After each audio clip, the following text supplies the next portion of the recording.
Very good evening, all of you. Today we will be discussing Indian economy. So we are beginning our discussion today.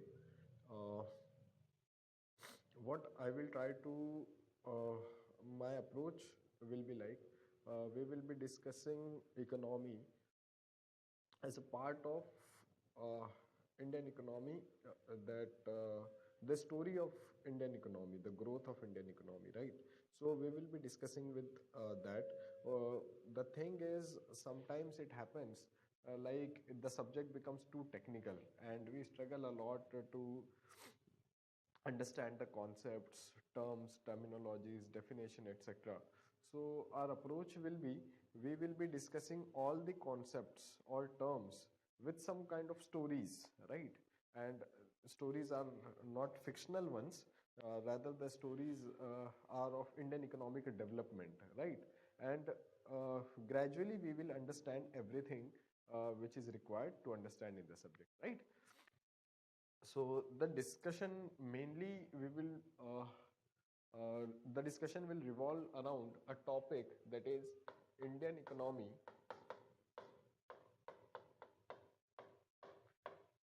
at the eve of independence. Indian economy at the eve of independence. So mainly we have to do this, but we will go through various concepts along with this discussion. So when we talk about any economy, right? When we talk about any economy, for example, structure of an economy, structure of an economy. So mainly we talk about two different things here. One is income structure,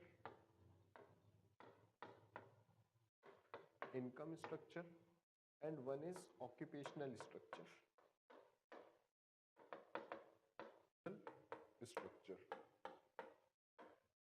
What do you mean by income structure? See, when we talk about structure of an economy, there are broadly two different things. Income structure of an economy and occupational structure of an economy. What do you mean by income structure? The percentage share of individual sectors,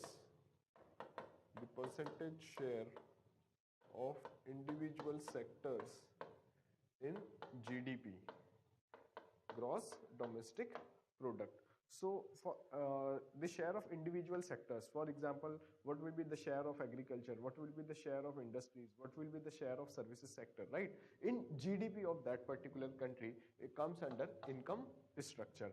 What comes under occupational structure is percentage share of workforce employed, right? Percentage share of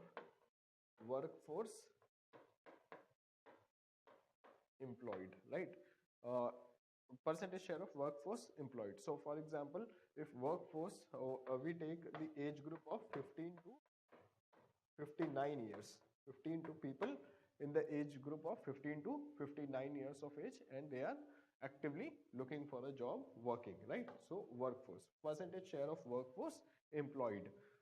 So this is a structure of an economy. Number one, income structure of the income structure is percentage share of individual sectors in GDP. Percentage share of workforce employed is occupational structure. So now we will be discussing individual sectors first, then we will go ahead with our discussion. So what are the sectors? So mainly we will rely on the classification or the grouping which we take for GDP calculation, right? That will make our discussion simpler. So number one is primary sector.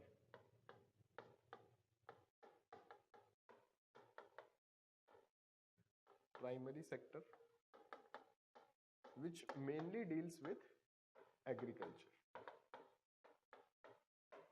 Mainly deals with agriculture, right? So under primary sector, what comes is Number one, agriculture itself. What do you mean by agriculture or farming? That is raising crops. Raising crops. This is agriculture. With this, under primary sector it comes allied activities.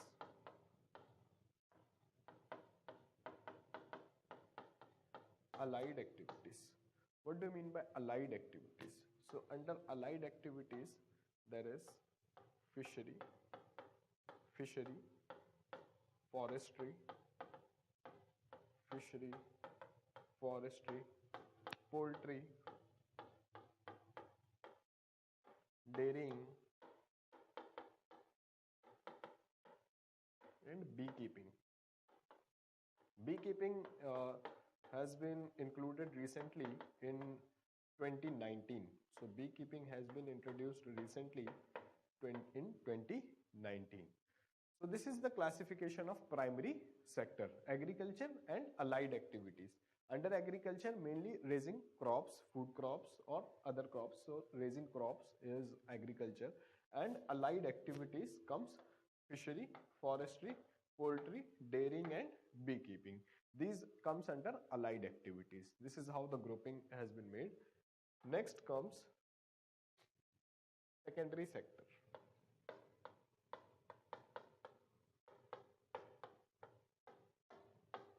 Secondary sector mainly deals with industries,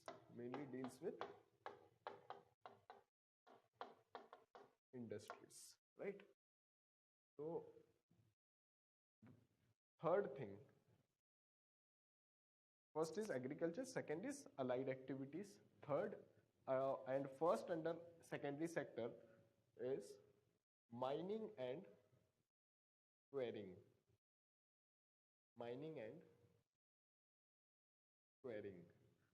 Quarrying is of stones, right? Mining minerals. So mining and quarrying. Now here there is a catch. When in geography NCERTs, when you will refer mining and quarrying, it comes under primary activities, right? Primary sector, primary activities. But in economy, when we study mining and quarrying, we study both extraction of resources plus refinery. So it comes under secondary sector in economy. So when we discuss with perception of economy, mining and quarrying comes under secondary sector. In geography, when you study only mining, only whatever you are getting from the nature, then it comes under primary. So in economy, we classify mining and quarrying under secondary sector because we deal with extraction as well as refinement, right? Now, next we see, that is construction activities. Later we can take construction later.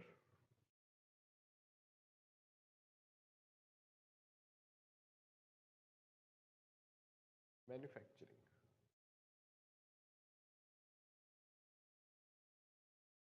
So manufacturing, for example, see, having mangoes comes from forestry, agriculture, primary activity, right? But having mango juice, you get mango juice after processing. So after processing, you get mango juice. That is food, including food processing. Manufacturing including food processing. So whatever is processed, processed physically comes under secondary sector. Mining and quarrying, secondary sector. Manufacturing, secondary sector. Then we see electricity, hydrocarbons, mainly gas, electricity, hydrocarbons, basically gas, and water supply.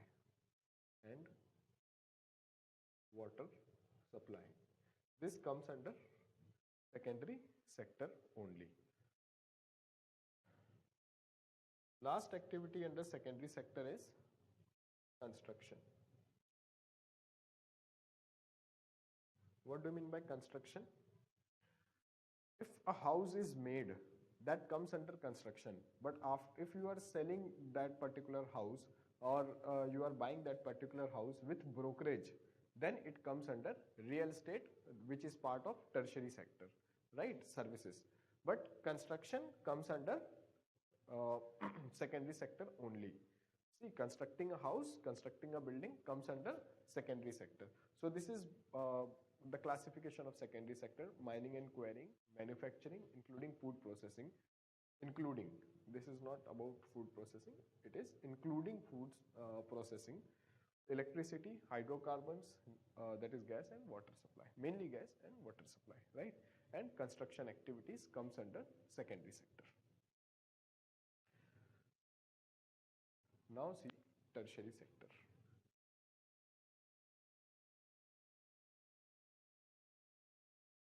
Tertiary sector, which mainly deals with services,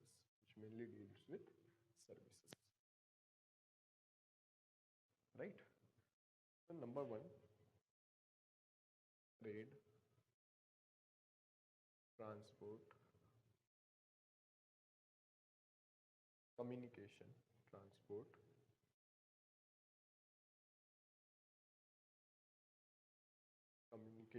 and broadcasting, communication and broadcasting, and hotels. Trade, transport, communication and broadcasting, and hotels. This is number 6. Number 7. We have seen number 6 till here, right? Number 6 is construction. So number 7, trade, transport, communication and broadcasting, and hotels. This comes under tertiary sector services. Let us see next, number 8. This number 8 will nothing but the construction we talked about, yeah, right, in secondary sector. So now here comes real estate. So you understood the difference between construction and real estate. What is construction? Constructing a body comes under construction and it is a part of secondary sector. But having a brokerage and then selling it, buying it, this comes under services sector, real estate, right? So real estate, finance, banking sector, etc., insurance and other services. What do you mean by other services? Other services which are not included here. For example, coaching industry,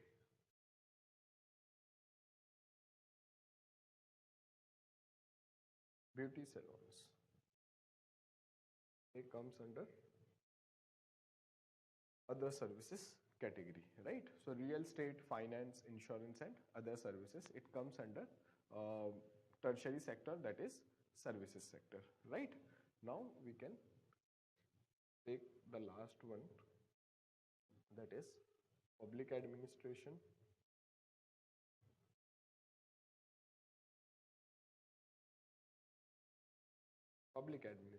the army, defense services, what we see, policing, etc. These services comes under public administration. Community services,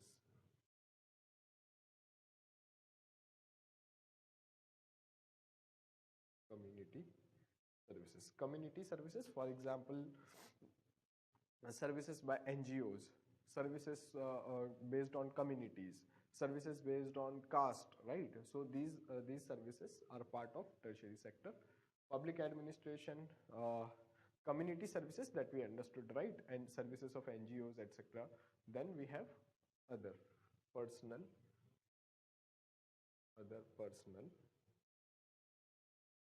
and governmental services.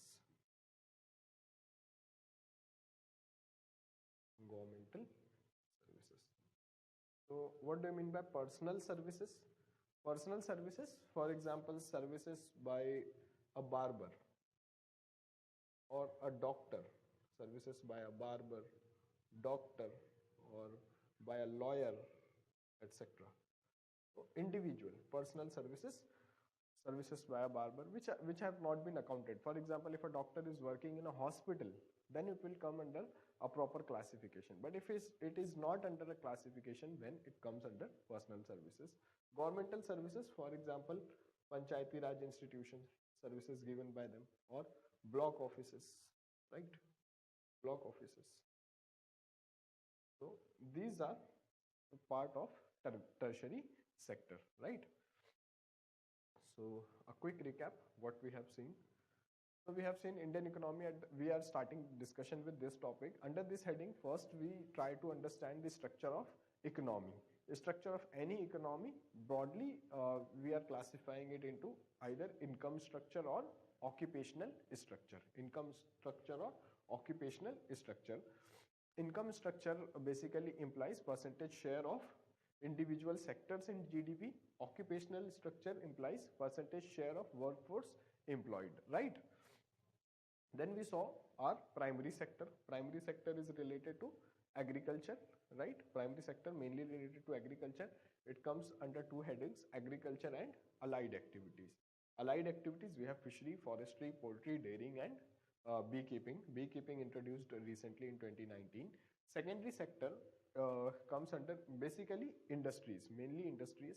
So mining and quarrying, manufacturing, electricity, gas and water supply, and construction activities, right? Then we saw tertiary sector. Tertiary sector, basically trade, transport, communication and broadcasting services, hotels, right? Real estate. So I made you understood the difference between construction and real estate, finance, insurance, and other services, for example, coaching industries, etc. Ninth is public administration. Public administration, community services, other personal and governmental services. These are basically the classification of sector, right? So this is a sector classification in economy.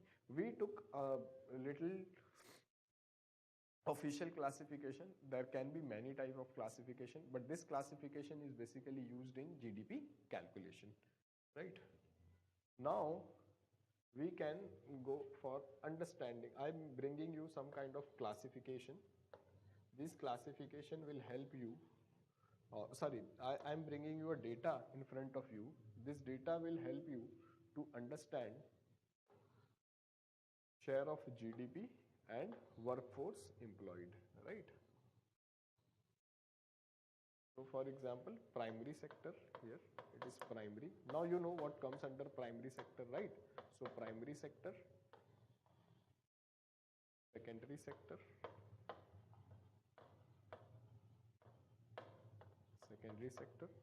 and tertiary sector.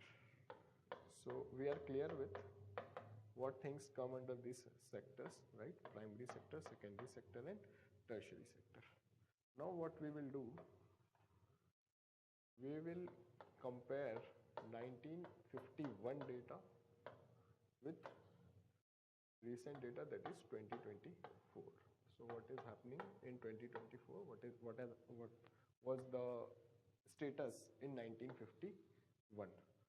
So we are taking two things: percentage share of GDP, percentage share of workforce employed, percentage share of workforce employed. Similarly, for 2024, right, current data, we will go for approximation. We will not go for exact data, right? Approximation is easy to remember also and easy to recall. So percentage share of GDP and percentage share of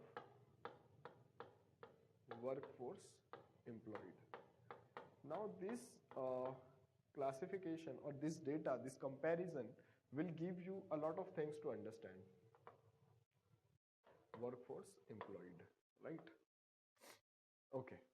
So in primary sector, the share of percentage of GDP, if we talk about, 53% of GDP was coming from agriculture and allied activities in 1951. So 53% of GDP was coming from agriculture and allied activities, 18% from secondary sector, that is agriculture, industries, etc., and 31% from tertiary sector. We can make it 30%. So 30% from 30% from tertiary sector, that is services, right? When it comes to percentage share of workforce employed, agriculture was the largest, 73%, more than two-third, 73%, almost one-fourth, almost three-fourth, right? Almost three-fourth workforce employed in agriculture only in 1951. Basically, we are talking about after independence, just after the independence, right? 11% was employed in secondary sector. 11% was employed in secondary sector, that is industries, and the remaining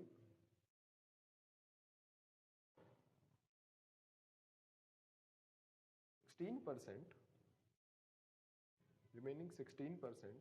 was employed in, remaining 16% people were employed in tertiary sector, that is services sector, right? This is the data. So now you can see 53% GDP is coming from agriculture and 73% workforce employed in agriculture. 18% GDP, that is very low, is coming from industries, and 11% workforce employed in industries. Tertiary sector, as we can see, 30%. So the kind of debate sometime happens is services sector was not present. Services sector was present. We have seen conventional services also, right? So if communication and broadcasting is not strong, at least real estate is there, at least finance is there, public administration is there, right? So the kind of IT is not only the industry in services sector. There are many facets in tertiary sector, right? But when we talk about today's scenario, 16% GDP is coming from agriculture and allied, right? It is a little less also, but we are taking data as 16%. So 16% is the contribution of agriculture and allied activities, that is coming from agriculture. 30% is coming from services. 30% is coming from industries. 30% of GDP. So still the share has not increased much, you can see. The share of GDP has declined a lot from primary sector from 1951 to 2024. So percentage of GDP, percentage share of GDP has declined a lot. But in secondary sector, the increase is not that proportionate, right? As you can see, 18%, now here it is 30%, right? And services sector is contributing more than half, that is 54% of GDP is coming from services sector only, right? So this is a kind of service-led growth is happening. 54%, more than half of the GDP is coming from services sector. So a kind of services-led growth is happening. We will discuss about it in the coming classes, right? So 54% of GDP is coming from agriculture only, services sector only, right? Now you can see here, 44% of the workforce are still employed in agriculture. 44% of the workforce are still under agriculture only. So a kind of disguised employment is happening. That also we will discuss when we will come to discussing the agriculture mainly. Now 28% are employed in industrial sector. So the shift has happened, but that shift is not proportionate as compared to percentage of GDP.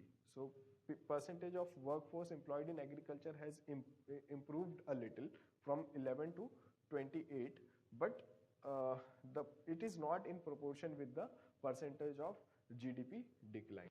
And now 31% of the workforce are employed in services sector, right? 31% of workforce are employed in services sector in 2024. So now this classification gives you many things, this comparison gives you many things to understand. For example, you can see the decline in the share of agriculture in GDP, 53% to 16%. Little less increase, 18 to 30%, only 12% increase, right? And 30 to 54%. But these are different services. Now, these are IT sector, communication and broadcasting, etc. So 30 to 54%.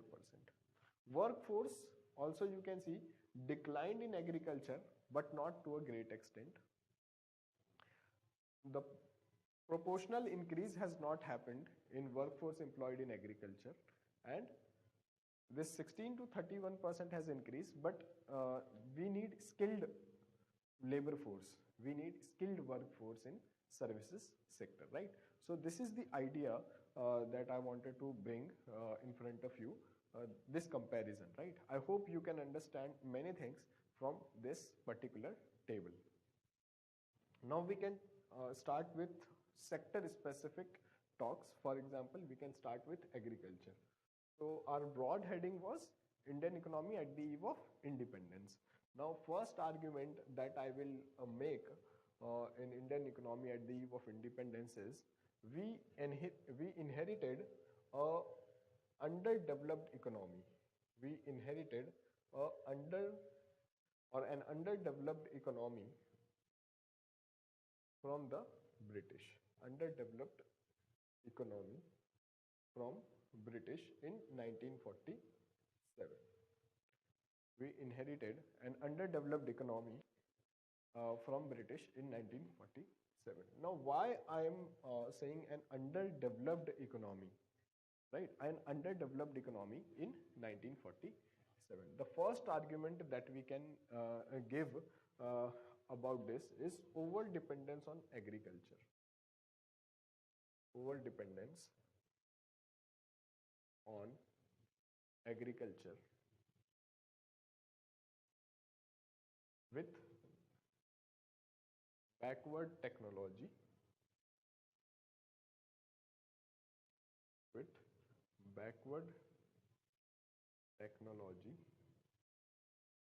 and lack of modernization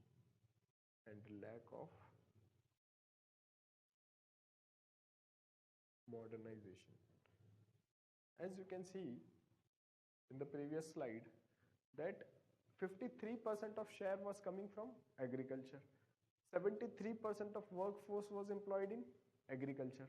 Then too, we were not having food sufficiency. We were not growing enough food to meet our own demand, right? We had to import it from foreign countries. Rather, we were getting grants of food grains, right?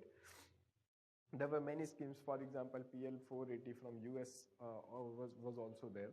So we were not growing enough food despite of so much workforce involved in it, right? So over dependence on agriculture. With backward technology means hardly 10% or less than 10% of our agriculture land was using chemical fertilizers. So we were not having access to chemical fertilizers. So backward technology. In fact, we had some stances of using wooden plow still in 1947, using wooden plow. There were many instances. So this was the idea. We were mainly dependent on rainfall for irrigation. Hardly around 86% of our entire this agriculture land was rain fed only, right? So this is the idea. These things made our productivity very low, and that's why despite having so much workforce involved in it, a significant proportion of GDP coming from it, we were not having enough food, right? So we were not able to meet our own demands. So this is the idea that we were having a backward agriculture, that we can say, right? Over dependence on agriculture with backward technology and lack of modernization. Next we can say like lack of basic key and heavy industries.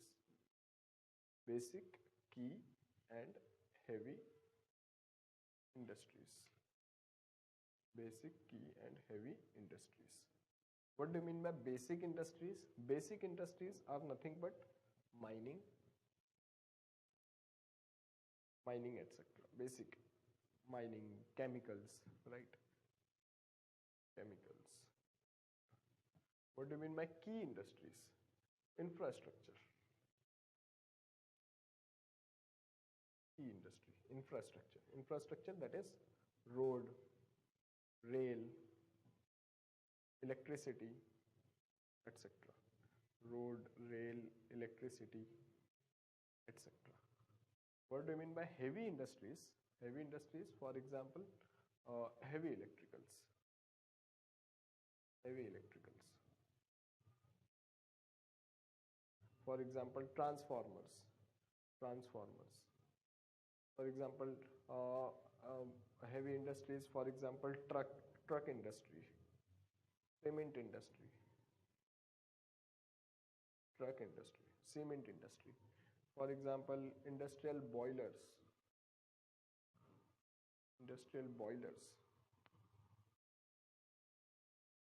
Presence of these things. So we were having lack of these things, and we were dependent on foreign countries to have these things. For example, mining or chemical industries, there is infrastructure. If we talk about infrastructure, if we take example of electricity, in 1951, total electrification in India was somewhere around 2300 megawatt. 2300 megawatt total electrification in India. Today we are having more than 8000 megawatt of electricity consumed in Delhi only. So today the Delhi demand is 8000 megawatt. You can understand the drastic improvement that we are having right now. But in 1951 we were having 23 megawatt of electrification in entire country. Right? So lack of infrastructure. Heavy industries, transformers, trucks, cement, industrial boilers, these were absent, right? We have to import it. So we had to import it during that time. So these things were restricting our growth in this sector, right? Also, we can talk about some poor social indicators. Poor social indicators. What do you mean by poor social indicators? If you know about infant mortality rate, IMR, infant mortality rate, death of a child when he or she is infant, 0 to 1 year of age, right? Infant mortality rate. So in 1951, conducted by some private research, it was 400 per thousand. 400 per thousand, so much high infant mortality rate was there. In fact, in 1971, when government data came for the first time, it was somewhere around 200 per thousand, still very high. 200 per thousand infant mortality rate. If we talk about literacy, infant mortality rate number 1. If we talk about literacy, entire literacy rate of the country was somewhere around 17%, 18%. And even if we talk about female literacy only, female literacy rate only, female literacy was 7%. Female literacy was 7%. If we talk about life expectancy, it was only 32 years. Life expectancy, only 32 years. And with all of this, our 80% population was living below poverty, right? So you can understand the situation. Why we are we have started with this topic first is to understand why our trajectory was like this from since independence, and what things, as gradually we will proceed, you will be able to understand what things made us to take decisions like that, why we went for planning period or planning mechanism entirely, why we went for mixed economy, right? So you will be able to understand all this discussion when you can understand the economy of India at the time of independence. How the story went to 1991 economic crisis, balance of payment crisis, and then we took reforms, many reforms under liberalization, privatization, and globalization. So entire these things you will be able to understand when you can have a better idea of what had happened in 1947, what kind of economic status we were having in 1947, right? So I'm stopping my discussion here today. In the future discussions, we will go through the planning period entire from 1947, 1951 the planning commission started, and first 5-year plan began. So 1951 to 1991 we will come to it, and then we will be having a better clarity. So I hope you have understood something, and you will be having access to the PDF notes, PDF handouts, and the slides also. So you will be having material to revise, right? So thank you very much. Thanks a lot for attending this discussion today. Thank you very much.